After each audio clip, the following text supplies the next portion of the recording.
초대해 주셔서 감사드리고요. 다시 한번 저는 하이퍼텍스트 연구를 과거에 굉장히 많이 했는데 최근에 이 주제를 고른 거는 모빌리티 인문학 제가 설명을 듣다 보니까 이번 단계에서 텍스트 정치학 이런 것들이 중요하다고 해서 잘 맞지 않을까 해서 일단 가지고 왔습니다. 여러분 혹시 평소에 생각하고 있던 이야기라거나 뭐 그렇다면 질문을 많이 해주시기 바랍니다.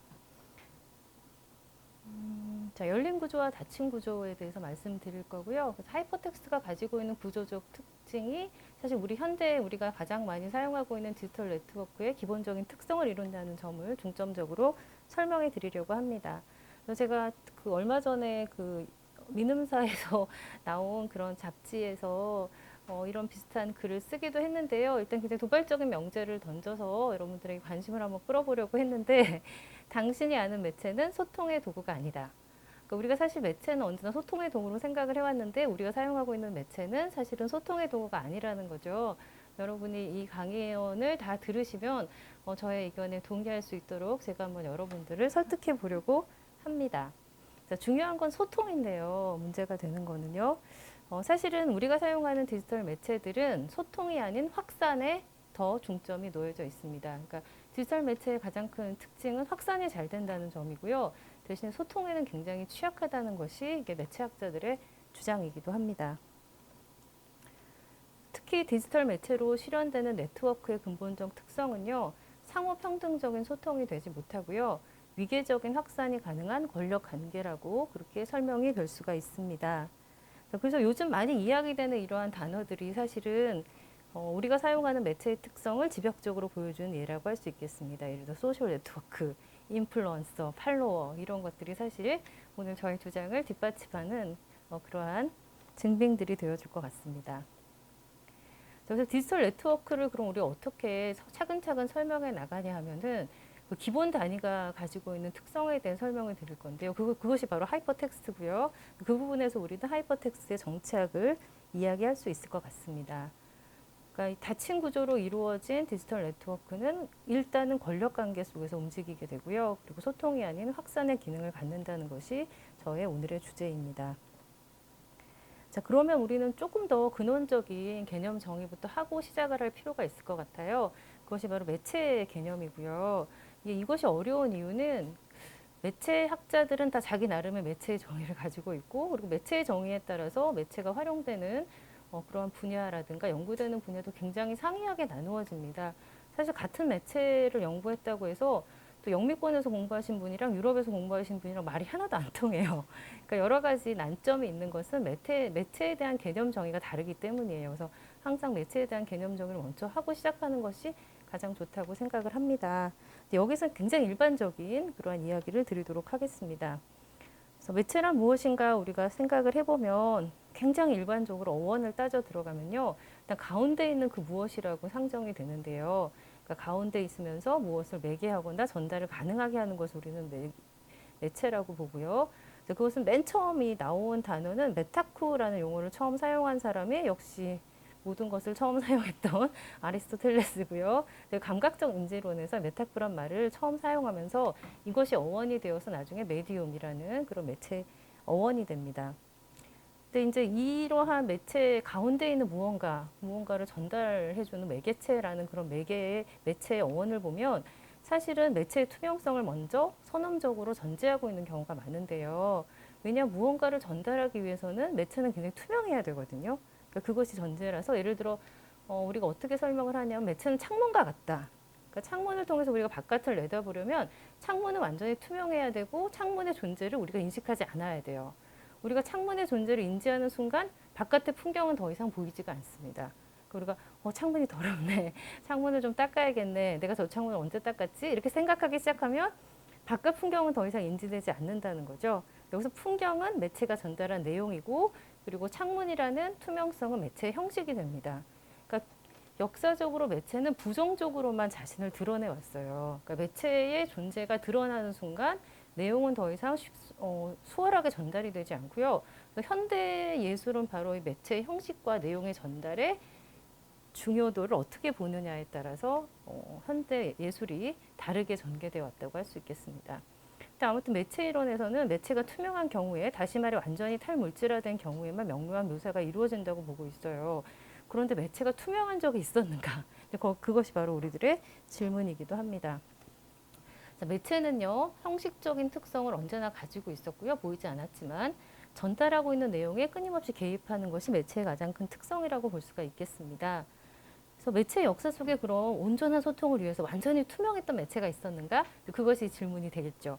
그리고 사실은 새로운 매체가 생겨날 때마다 많은 사람들은 이 매체의 투명성 그리고 소통의 완전성을 염원해 왔습니다. 꿈꿔왔는데 문제는 그것이 한 번도 이루어진 적이 없었다는 거죠. 자, 일단 가장 오래되고 가장 유명한 이 관련 이론을 소개해 드리면 매체 이론. 혹시 여러분 아세요? 매체를 비판했던 가장 최초의 매체 비판이자 아직까지도 가장 유명한 매체 비판은 다 아시면서 진행을 위해서 플라톤의 문자 비판입니다. 그러니까 사실은 플라톤의 문자 비판은 너무나 원형적인 매체 비판의 모든 요소를 다 가지고 있어서 그 뒤에 새로운 매체가 나올 때마다 이거 플라톤의 문자 비판을 연상시킨다 이런 이야기를 하기에 참 좋은 그러한 원형을 가지고 있어요. 저장하고 전달하는 매체의 변형과 예측 불허의 함의를 가장 잘 지적해주고 있기도 하고요.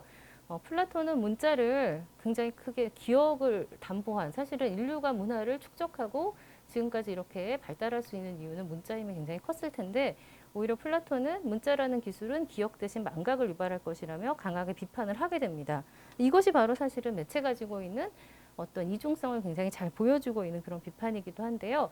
아주 간단하게 플라톤의 문자 비판을 살펴보면 이거는 파이드로스라는 그러한 플라톤의 저작에 나오는 부분이고요. 사실 주인공은 플라톤의 저작이 다 그러하듯이 소크라테스가 주인공이죠. 네, 후기 저작이기 때문에 소크라테스의 입을 빌려서 플라톤이 자신이 하고 싶은 말을 한다고 후대인은 그렇게 생각을 하고 있습니다. 그 나오는 등장인물은 일단 이집트의 신 테우트고요. 그리고 타무스 왕이라는 사람에게 자신이 발명한 문자를 보여주죠. 굉장히 문자 광고를 많이 하게 되는데 인간을 더 지혜롭게 만들어 줄 것이고 인간의 기억력을 향상시켜 줄 것이라고 자신의 발명품을 자랑스럽게 소개를 합니다. 자, 그런데 왕은 뭐라고 하냐면은 인간은 문자와 글에 대한 믿음 때문에 외부의 기호에만 의존하고 자신의 내면으로부터 스스로의 힘으로 기억해내거나 상기하진 않을 것이라고 반박을 하면서 오히려 그 가지고 있는 우리가 문자라는 매체에 대해서 가지고 있는 믿음을 전복시키죠. 자, 문자라는 매체는 망각을 유발한다는 것이 바로 이 비판의 요지인데요. 사실 이거는 저희가 디지털 네트워크나 아니면 새로운 모바일 그 가젯이라든가 아니면 여러 가지 노래방 기기가 나온 다음부터 노래 가사를 외우지 못하고 핸드폰이 상용화된 다음부터는 외울 수 있는 전화번호가 하나도 없다든지 이런 거하고 다 맞는 그런 이야기이기도 합니다. 근데 여기서 우리의 맥락에 조금 더 의미심장한 얘기를 플라톤이 하게 되는데 그거는 뭐냐 하면 문자는 쌍방향 통로가 되지 못한다는 거예요. 왜냐하면 지식만을 일방적으로 전달할 뿐이지 거기에 대한 질문도 할 수 없고 그리고 새로운 피드백을 받을 수가 없기 때문에 이거는 살아있는 통로가 되지 못한다고 문자를 비판을 합니다. 그러니까 이건 문자가 가지고 있는 양방향 소통의 불가능성을 이야기해주고 있어요. 그런데 사실은 이제 역사 속에서 사실은 문자가 피드백이 전혀 없었던 건 아니죠. 그러니까 지식의 전달과 확산에 기여해 왔고요. 그리고 그러한 과정에서 굉장히 많은 역사의 진보를 이루었고 그리고 또 시대 정신을 만들어냈고 이런데 사실 이러한 과정은 즉각적인 의사소통의 방식이라기보다는 굉장히 호흡이 긴 때로는 몇 세기가 걸리는 그러한 굉장히 시간이 많이 걸리는 과정이었어요. 그래서 멀리서 바라보면 그것은 하나의 상호작용이지만 즉각적인 매체의 상호작용을 기대하기는 어려웠다고 우리는 볼 수가 있습니다. 자, 그러면 이제 그 다음에 문자의 시대가 끝나고 나서 20세기 초반부터, 정확히 말하자면 19세기 후반부터 최초의 기술적 매체가 등장하기 시작하면서 즉각적 상호작용에 대한 그러한 기대도 상당히 커지게 됐어요. 그래서 이건 어떤 것이냐? 평등한 상호소통이 가능하고 어떤 정보를 수용하는 자가 바로 생산자가 될 수 있는 그러한 매체를 꿈꾸게 되었던 거죠. 이러한 기대도 굉장히 함께 커지게 되었습니다.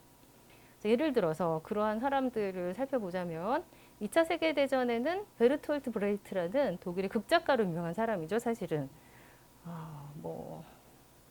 여러 가지 좋은 극들을 많이 썼습니다. 근데 브레이트가 매체 이론에서 좀 유명한데요. 자, 이 사람이 라디오에 굉장히 주목을 해요. 그러니까 그때 2차 세계대전 당시에 많은 사람들이 라디오로 전선의 상황을 들으면서 사실은 있었기 때문에 이 라디오가 가진 엄청난 파급력, 정보의 파급력에 대해서 굉장히 감탄을 많이 합니다. 사실 2차 세계대전을 겪은 제2세대 유럽의 매체 철학자들이 다 이 소리에 굉장히 청각적 정보에 민감하거든요. 근데 이것이 아마 라디오에 영향일 거라고 저희는 생각을 하고 있습니다.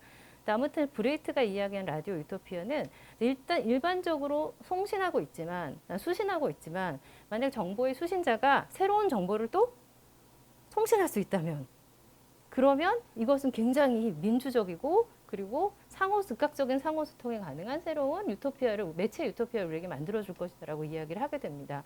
실제로 라디오 유토피아는 실현되지 못했지만 나중에 이제 전자적 네트워크가 발달을 하고 우리가 그 1인 미디어 같은 것들이 활성화되었을 때 브레이트의 라디오 유토피아가 실현되었다고 보는 그러한 견해들도 있었어요.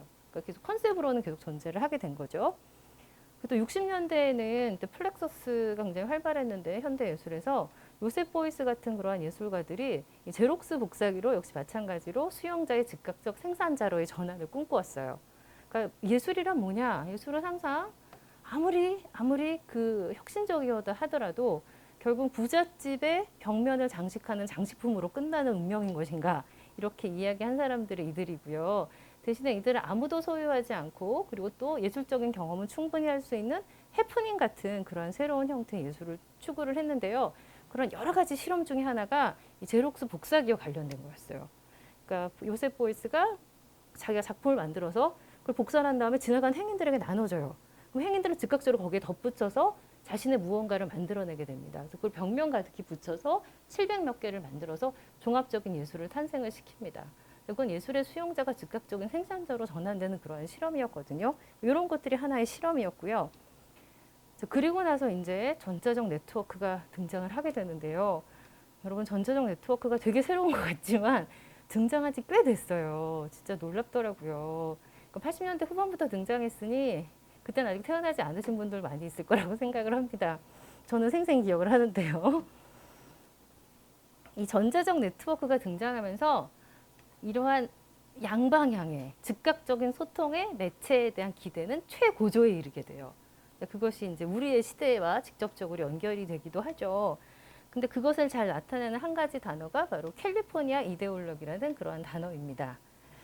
이름을 들으시면 짐작하시겠지만 어느 지역에서 나온 이데올로기겠어요. 그죠? 미국에서도 미서부, 실리콘밸리가 있는 바로 그것이에요. 캘리포니아 이데올로기는요, 제가 되게 즐겨 소개하는 개념인데요. 디지털 매체로 가능하게 된 가상 공간 속의 대안적인 사회에 대한 적극적인 지지를 담고 있습니다. 그때 좀 핫하고 막 이런 그런 이론가들은 전부 캘리포니아 이데올로기를 이야기했고요. 그때 많이 된 게 뭐 디제라티라든가 그 다음에 뭐 디지털 유목민 그리고 그때 쏟아져 나온 굉장히 많은 후기 구조주의 이론들과 함께 굉장히 대유행을 이루게 됩니다. 그래서 요걸 보면은 그 디지털 네트워크에 대한 전자 네트워크가 이루게 된 새로운 세상에 대한 굉장히 큰 지진대요. 믿음과.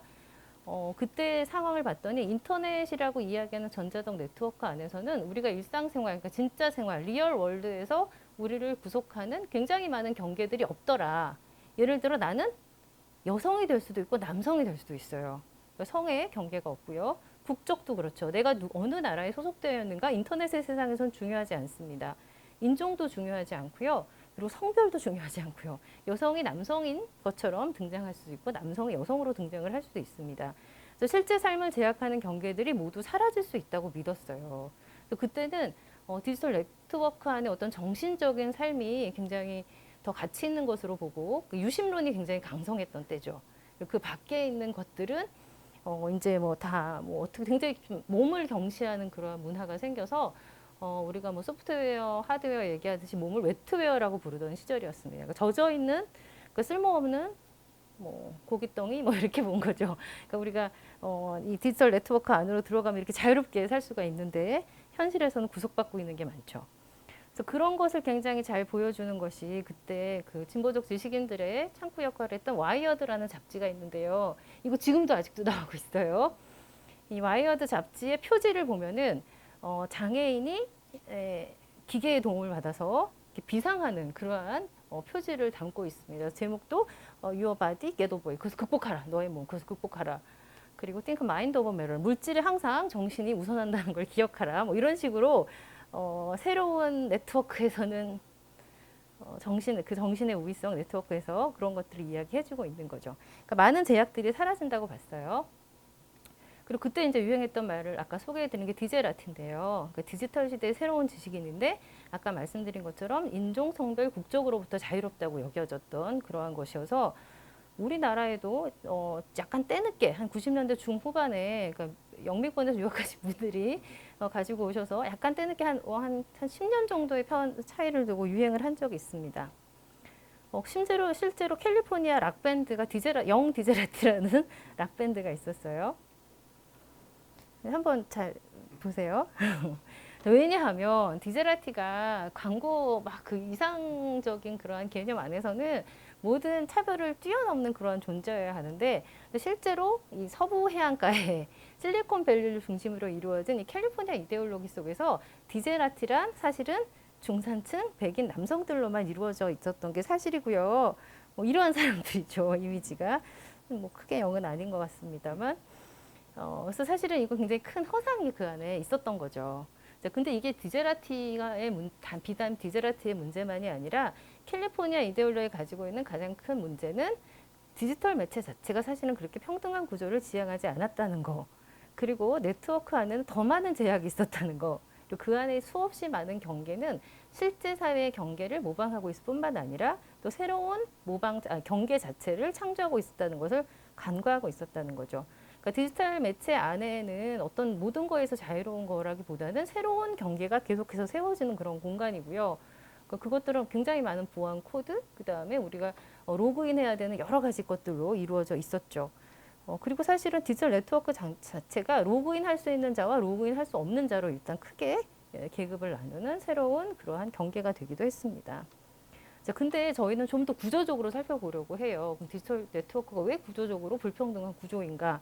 자, 디지털 네트워크를 구성하는 기본 단위가 바로 이 하이퍼 텍스트인데요. 그래서 여기서부터 사실은 시간이 꽤 지났지만 본론이 시작을 합니다. 하이퍼 텍스트의 정치학. 왜 이 기본 단위가 문제인가? 그러니까 열린 구조보다는 닫힌 구조로 조직화되어 있기 때문이고요. 그래서 그 제목이 드디어 여기서 우리가 다시 한번 언급을 할 수가 있고요. 열린 구조란 무엇이고 닫힌 구조란 무엇인가를 다시 한번 설명을 드리면 열린 구조 안에서는 이 오픈 시스템 안에서는 어떠한 텍스트를 선택해서 자유롭게 덧붙이고 그리고 저장할 수 있는 그러한 구조를 말하고요. 닫힌 구조는 선택한 텍스트의 변형 등이 상당히 제한적인 것을 닫힌 구조라고 이야기를 합니다. 이렇게 이야기하자면 현실 네트워크의 구조가 어떤 구조인지 여러분들이 쉽게 짐작을 하실 수 있을 거예요. 자, 그런데 이제 놀랍게도 하이퍼텍스트는 그 컨셉 자체는 처음에 탄생 때부터 언제나 열린 구조를 지향해 왔습니다. 그러니까 이 디지털 네트워크의 몽상가들을 우리가 모두 몽상가라고 비판을 할 수는 없어요. 왜냐하면 그들이 그러한 사회를 꿈꾸었고 그리고 어느 정도 일부 실현된 것도 우리는 인정을 하긴 해야 합니다. 자, 그래서 짧게 하이퍼텍스트의 역사를 소개를 해드리는데 사실 두 가지로 나눌 수가 있어요. 그러니까 컨셉의 하이퍼텍스트의 역사가 있고 실제로 실험실에서 실현된 하이퍼텍스트의 역사가 있습니다. 자, 물론 하이퍼텍스트를 시작을 하자면 훨씬 전까지 올라갈 수가 있어요. 예를 들어 중세 필경사들이 썼던 팔림세스트 같은 거, 그 양피지가 너무너무 비쌌기 때문에 그 양피지를 한 번 쓰고 버리는 게 아니라 그 텍스트에 덧붙여 쓰고 또 지우고 또 쓰고 뒷면에 쓰고 해서 이야기가 계속 연결이 됩니다. 그러니까 최초의 하이퍼텍스트죠. 그런 것도 있었고요. 백과사전의 구조도 상당히 지금 링크로 이루어지는 현재의 하이퍼텍스트 구조와 유사하고요. 또 문학사 안에서도 비선형적 글쓰기의 실험적 시도들이 상당히 많이 있었습니다. 여러분 그리고 지금도 우리를 괴롭히는 이 아카데믹 라이팅, 학술적 글쓰기의 각주 같은 것도 사실 이러한 건너뛰어 있는 하이퍼텍스트 링크를 이전 구조에서 실현하고 있는 그러한 것들이에요. 물론 위계 질서가 있죠. 이런 아카데믹 라이팅에서는 메인 바디가 먼저이고 각주는 사실 거기 부속된 것으로서 이렇게 구조화되어 있는데요. 아무튼 이런 것들이 모두 하이퍼텍스트의 전사라고 볼 수 있고요.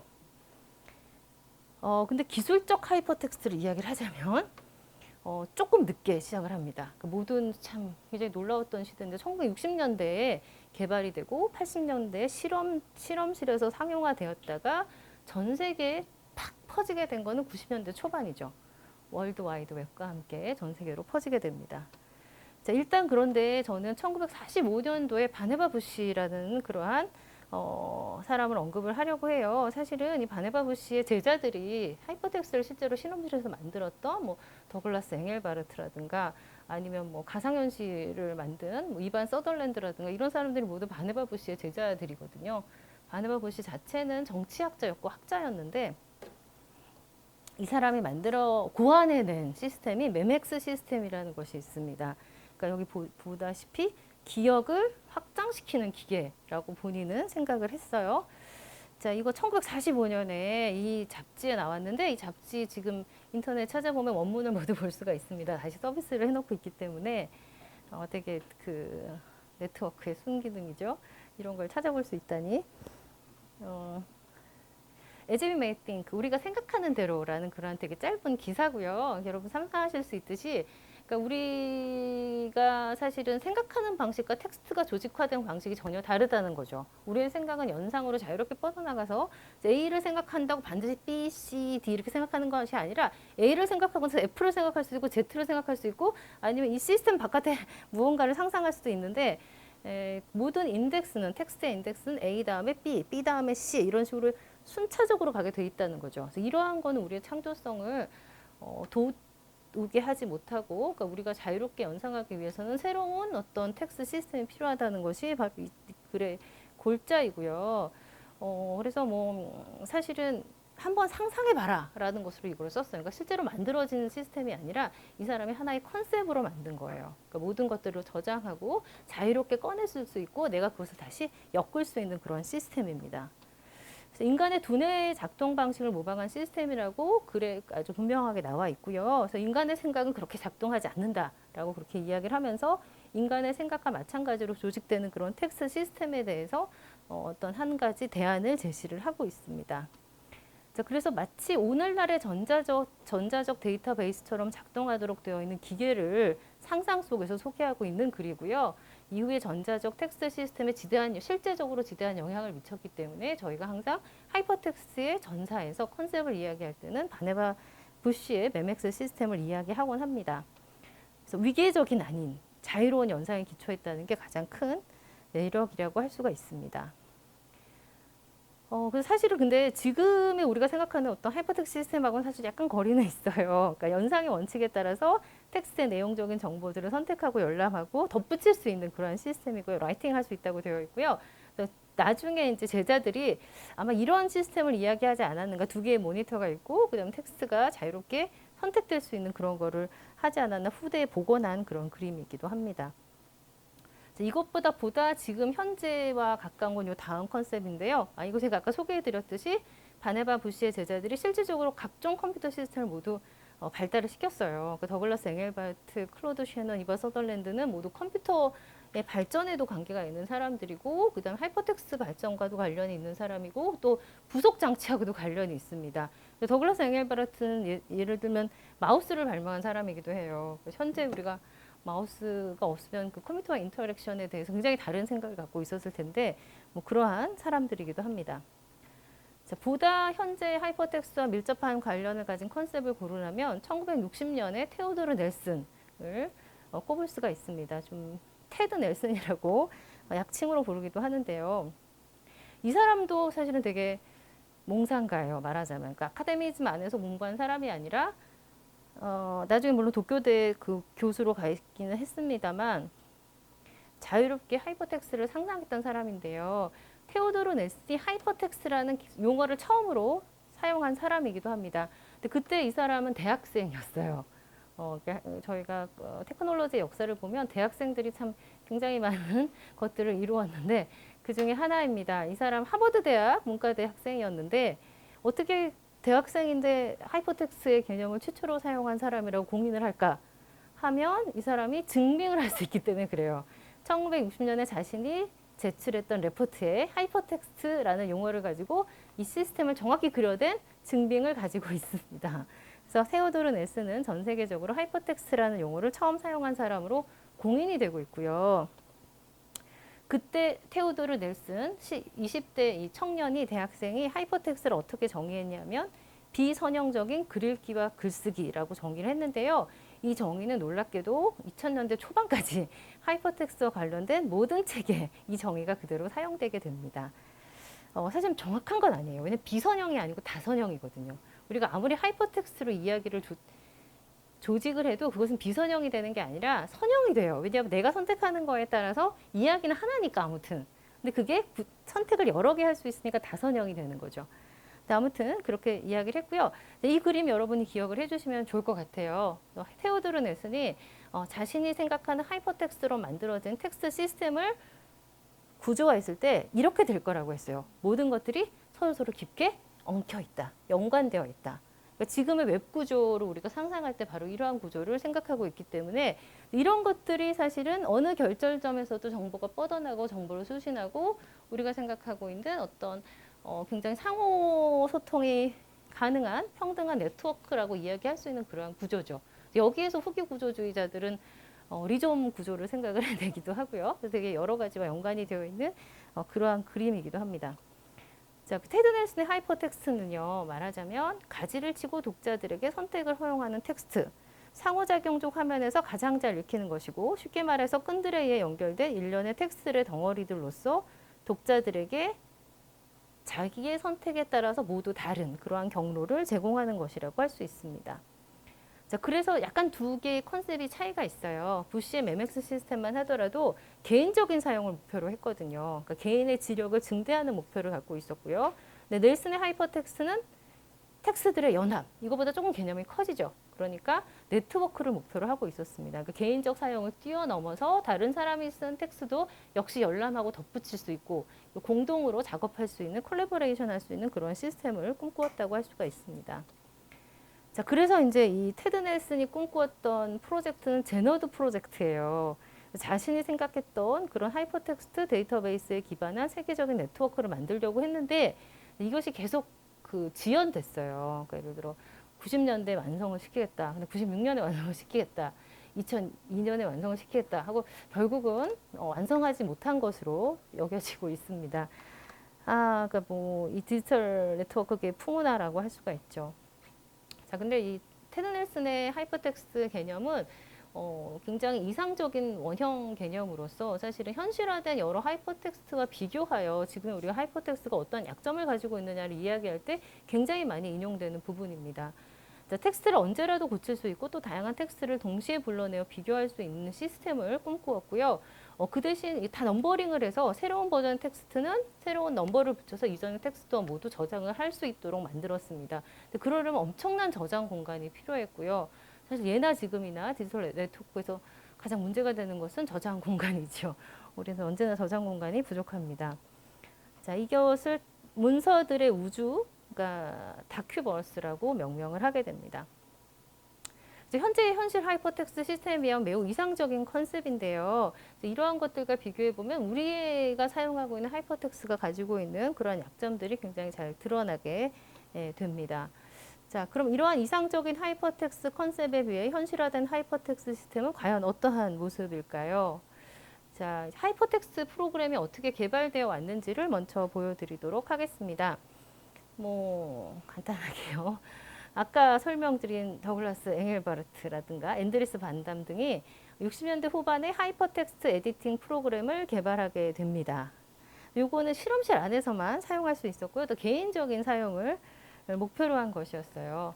근데 이제 80년대가 어떤 해인가, 컴퓨터의 역사상 이따만한 IBM의 메인 컴퓨터를 사용하다가 드디어 PC, 그러니까 개인용 퍼스널 컴퓨터가 등장한 시기가 80년대이기도 해요. 그러니까 그러한 개인용, 그러한 컴퓨터 안에 최적화된 텍스트 시스템을 지향하기 위해서 이때 하이퍼텍스트 프로그램이 처음 등장하게 되는데 그 이름이 하이퍼카드고요. 그 외에도 가이드, 스토리 스페이스 같은 그러한 개인적으로 사용 가능한 하이퍼텍스트 시스템들이 나오게 되고요. 이거 링크를 통해서 여러 가지 파일들을 불러올 수 있는 그러한 기능을 갖고 있어서요. 나중에 하이퍼픽션이라는 최초의 그런 하이퍼텍스트로 이루어진 문학 실험들도 사실은 하이퍼카드나 가이드, 스토리 스페이스를 사용해서 만들어진 것들이 많습니다. 이런 것들은 근데 실험실 안에서만 작동을 했고요. 첫 번째로, 그리고 두 번째 단계에서는 개인적 컴퓨터 안에서만 작동을 했어요. 그러니까 네트워크에 아직 연결이 되어 있지 않았던 거죠. 그러니까 내 PC 안에서만 사용할 수 있는 시스템이었던 거죠. 이것을 팍 폭발시키고 서로 연결시킨 것이 1990년입니다. 하이퍼텍스트 폭발의 시기고요. 그리고 이때 바로 등장했던 것이 월드 와이드 웹이에요. 그래서 저는 이 월드 와이드 웹이 가진 이 충격, 왜냐하면 한국에도 약간 그 시간차가 있어서 90년대 초반에 전자적 네트워크를 사용하던 사람들은 도스 기반의 프로그램을 사용을 했어요. 여러분 기억하실지 모르겠지만 기억하세요? 어떻게 그걸 기억하시나요? 연세가 하이텔, 천리안, 나우누리 유저들이었어요. 반갑네요. 무엇을 쓰셨습니까? 저도 천리안이에요. 네. 천리안이 인터페이스가 제일 깔끔해서 보통 이제 하이텔과 천리안이 많이 싸웠죠. 그리고 이제 나우누리는 조금 나중에 등장했기 때문에 좀 10대들 연령이 나이가 계속 나오네요. 연령이 많이 10대 초반 이런 사람들이 사용을 했습니다.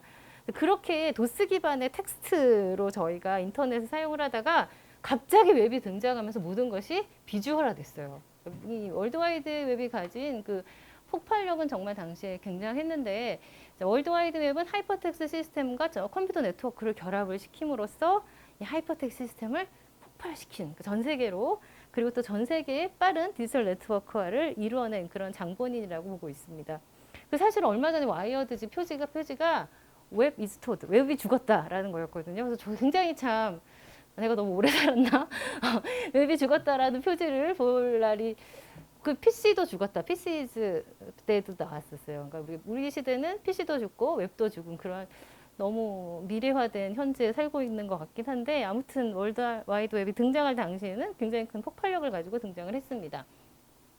이 월드 와이드 웹을 만든 사람 화학자예요. 팀 베르너스리라고 스위스 화학 관련 연구소에서 일하던 사람인데, 이 사람이 이제 정보의 위치와 종류를 포기하는 방식을 발명을 하면서 처음에는 전 세계, 그러니까 연구실 바깥에 있는 화학자들끼리 정보를 쉽게 교환할 수 있는 방법을 고안하기 위해서 요 URL을 만들고, 그러므로 해서 하나의 주소에 여러 가지 텍스트와 모든 정보, 비주얼한 정보, 청각 정보를 모두 넣을 수 있는 방법을 고안을 했기 때문에 이에 폭발적인 인기를 끌게 됩니다.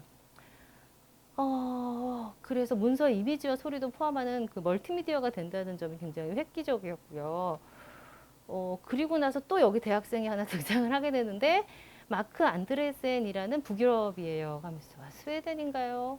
그 대학생이 그래픽 웹 브라우저를 만들게 되는데, 이 모자이크입니다. 근데 이 사람이 누구냐면 나중에 넷스케이프를 창립한 사람이 돼요. 여러분 넷스케이프를 또 모르시겠죠? 왜냐면 우리는 전부 익스플로러를 너무 많이 써서 한국에는. 유럽에서는 사실은 넷스케이프가 익스플로러보다 훨씬 더 많이 써서 저는 한국에서 사용하던 그 홈페이지를 독일에서는 다 쓸 수가 없었어요. 왜냐면 거기 다 넷스케이프 기반이라서 그게 또 호환이 안 돼. 그래서 상당히 곤란했는데, 이름들을 보시면 당시 디지털 네트워크에 대한 사람들의 어떤 상상력을 보실 수가 있어요. 모자이크, 무언가를 조합해서 만들어내는 거고요. 그 다음에 익스플로러, 뭔가를 탐험하는 거죠. 굉장히 능동적인 유저의 등장이고요. 넷스케이프 마찬가지로 항해사입니다. 그래서 이러한 이미지를 우리가 컴퓨터 네트워크를 사용하는 사람들이라든가 네트워크에 가지고 있었음을 볼 수가 있어요. 자, 아무튼 이 월드와이드 웹의 등장과 도움으로 90년대 중반에 하이퍼텍스트는 급격하게 대중화되고 세계화되게 됩니다. 마치 이상적인 하이퍼텍스트 컨셉이 실현된 것처럼 보였죠. 자, 그런데 이 월드와이드 웹을 보면요. 그러니까 일단 인터넷을 본격적으로 대중화시켰다는 특징 외에도 팀 베르너스리는 여기에 굉장히 큰 자부심을 가지고 가상의 매맥스, 아까 매맥스 어디 나왔죠? 그죠? 바네바 부시가 말한 매맥스가 드디어 실현이 되었다. 인간의 지력을 증진시키고 메모리 익스텐더. 플라톤의 문자 비판에 나왔던 기억의 증진의 문제가 아직도 현대에도 우리에게 이렇게 중요합니다. 가상의 매맥스가 월드와이드 웹이다라고 이야기를 하기도 했습니다. 그런데 월드와이드 웹은요, 검색의 편리성과 정보의 안전성을 위해서 방문자가 기존의 웹페이지를 변화시키는 것을 허용하지 않았어요. 처음부터 그것을 허용하지 않고 시작을 하게 됩니다. 그러니까 한 사람이 방문할 때마다 웹페이지가 바뀐다면 굉장히 큰 혼란이겠죠. 그것을 모두 저장할 수 있는 각종 버전을 모두 넘버링해서 테드 넬슨이 생각했던 것처럼 저장할 수 있는 그러한 기술은 아직 90년대에 없었어요. 지금도 없습니다. 그래서 웹사이트 상에서 무언가를 변형시키거나 덧붙이는 작업은 저자, 디지털 시대의 저자죠. 원저자, 우어어토, 프로그래머가 허용한 특정한 장소에서만 가능하다고 볼 수가 있습니다. 60년대 이상적인 하이퍼텍스트 컨셉과 비교해 보면은 웹이 가지고 있는 한계는 굉장히 명확해요. 그러니까 검색의 편리성을 추구하고 또 안전성 그리고 카피라이트를 추구하기 위해서 기존의 웹페이지에 장문자가 자신의 생각을 덧붙이거나 링크를 추가할 수 있는 기능을 허용하지 않았고요. 그런 것이 가능한 곳은 원저자 프로그래머가 허용한 공간. 그러니까 여기는 게시판을 만들어 둘 테니까 의견을 작성하세요. 굉장히 컨트롤이 강화된 거죠. 그런 장소에서만 허용되게 됐습니다. 이것은 일반적으로 우리가 전자미디어를 생각할 때 열린 구조를 가졌다는 통념에 상당히 상반되는 것이고요. 웹사이트 상에서 무언가를 변형시키거나 덧붙이는 작업은 원래 허용된 장소에서만 가능을 합니다. 근데 이러한 닫힌 구조가 하이퍼텍스트 이루어진 월드와이드 웹뿐만 아니라 이러한 것에 기반한 모든 네트워크에도 동일하게 적용이 됩니다. 그러니까 우리가 사실은 엄청난 생산자라고 생각하고 생산하고 있는 것들은 사실 생산이 아니고 소비인 경우가 굉장히 많다는 거죠. 그러니까 인간과 기계 혹은 생산자와 수용자가 서로 가까워지는 것을 목표로 테크놀로지가 발달할수록 매체의 표면 아래에서의 간극은 벌어지게 되어 있습니다. 그러니까 그 매체의 표면 위에서만 우리는 굉장히 매체를 잘 사용하고 다룰 수 있다고 보는데 사실은 어떠한 버그라든가 어떤 블랙아웃이 생기면 굉장히 무력해지는 거죠. 아무것도 할 수 없다는 것을 그때 깨닫게 됩니다. 그리고 친절하게 아이콘으로 모든 걸 설명해주는 굉장히 사용자 친화적 사용 환경 때문에 우리는 이런 사용자 환상에 젖어 있다는 거죠. 그래서 이것을 말한 사람이 누구냐 하면 여러분이 섭섭해하실까봐 키틀러 얘기를 한번 넣었는데요. 프레드리히 키틀러가 이야기한 보호 모드라는 건데요. 우리는 보호 모드로 다 보호되어 있는 것이 아니라 보호 모드의 보호의 주체는 보호되는 것은 시스템입니다.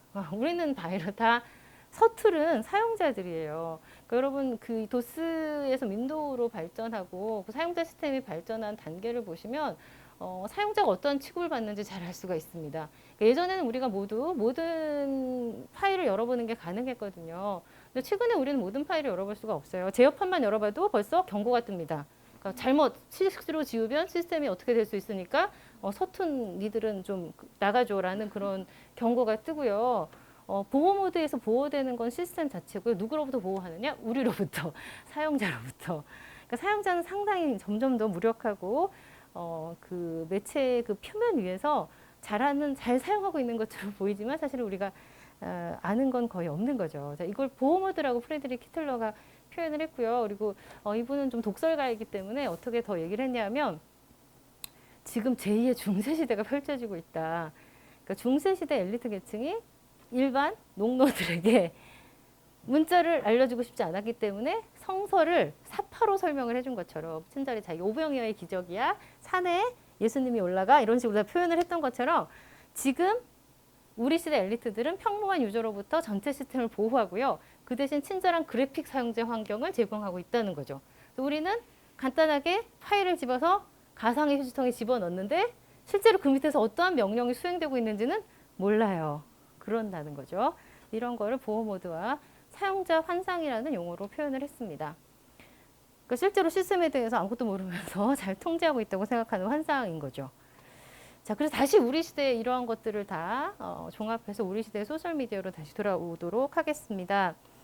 자, 모든 디지털 프로그램과 매체와 마찬가지로 소셜미디어도 1차적으로는 이 프로그램 환자와 프로그램의 사용자, 단순한 사용자로 나뉘게 돼요. 사실 우리가 단순한 어떤 무언가를 사용한다는 것은 생산자가 아니라는 거죠. 그래서 대표적인 것들은 이러한 것들입니다. 우리는 페이스북이나 인스타그램, 트위터의 적극적인 사용자예요.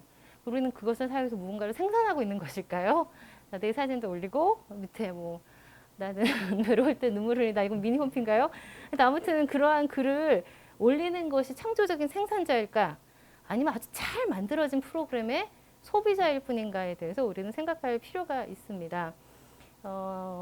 생산자로의 소비자의 전환은 그것도 어떤 매체를 통한 그렇게 쉽게 일어나는 것이지 아니죠. 그러니까 우리가 역사 속에서 늘 기대해 왔듯이 전자적 미디어가 어떤 수용자의 다른 노력 없이 매체적 구조 자체만으로 수용자를 생산자로 전환해 준다는 믿음은 사실 너무 순진한 거라고 할 수가 있습니다. 사실 유튜브에 대해서도 저는 조금 더 생각을 해봐야 된다고 생각을 하고요. 그러니까 이런 1인 미디어로 칭송받고 있는 여러 가지에 대해서 우리가 시스템의 생산자인지 아니면 소비자인지 우리가 무언가를 거기에서 크리에이트 한다고 할지라도 말이죠. 한번 생각해 볼 필요가 있기는 합니다. 자, 그리고 또 2차적으로 소셜 네트워크는 소셜미디어 특유의 팔로워 숫자에 의해서 결정되는 권력관계에 의해서 움직이고 있어요. 이 구조를 여러분이 들여다보시면 초창기 하이퍼텍스트 컨셉이 가지고 있었던 이상적인 구조가 얼마나 많이 떨어졌는가를 보실 수가 있을 텐데요. 그렇기 때문에 뛰어난 확산 도구는 될 수 있을지언정 상호평등한 소통의 도구는 여전히 되기 어렵다는 점을 말씀드릴 수가 있습니다. 자, 처음에 우리가 멀리 왔네요. 플라톤부터 시작을 했고, 그리고 그 다음에 브레이트가 이야기한 라디오 유토피아, 그리고 또 요셉 보이스가 이야기했던 제록스 복사기, 뭐 이런 식으로 이야기가 전개가 되면서 수용자를 생산자로 공유시키는 문제는 새 매체가 등장할 때마다 논의되는 화두인데요.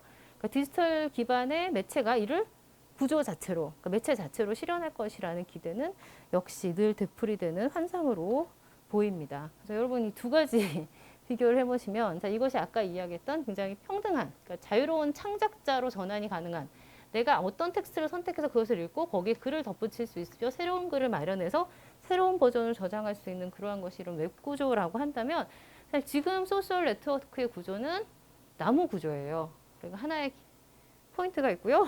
거기에서 결정적으로 확산되는 구조죠. 이러한 구조에서는 정보의 확산은 굉장히 빠르게 일어날 수 있을지언정 다른 방향, 그러니까 아래에서 위로의 방향으로의 확산은 일어나기가 쉽지 않아요. 물론 제가 완전히 불가능하다고 말씀을 드리는 것은 아니고요. 그냥 팔로워도 인플루언서에게 영향을 끼칠 수 있는 그러한 방식이 몇 가지는 있습니다. 굉장히 어렵긴 하지만 악플을 남긴다든가 아니면 저주의 메일을 보낸다든가 하여튼 일상적인 구조적으로 뒷받침되는 그런 영향력은 빠르게 일어나지는 않아요. 자, 이것을 보면 과거에는 대중매체라는 아주 거대한 몇 개의 꼭지점이 피라미드 구조의 상부 구조를 잠식을 했다면 현재는 인플루언서라는 그러한 굉장히 작은 피라미드들이 크고 작은 꼭지점으로 조직되는 구조예요. 그러니까 예전보다는 발전이라고 말할 수 있을지도 모르겠습니다. 그렇지만 피라미드 구조 자체는 전복되지 않았다는 거죠. 수없이 많은 크고 작은 피라미드지 그 피라미드 구조 자체가 뒤집어지진 않았어요. 그 차이입니다. 자, 그래서 닫힌 구조로 이루어진 디지털 네트워크는, 자, 이거 첫 번째 제가 여러분들에게 설득시켰으면 좋겠다고 등장시켰던 문장입니다. 닫힌 구조로 이루어진 디지털 네트워크는 권력관계 속에 움직이게 되고요. 소통이 아닌 확산의 기능을 갖습니다. 당신이 아는 매체는 소통의 도구가 아닙니다. 네, 인플루언서는 나의 영향을 받지 않는다. 나만 받죠, 인플루언서의 영향을. 자, 여기까지 발표 마무리 짓겠습니다. 잘 들어주셔서 감사합니다.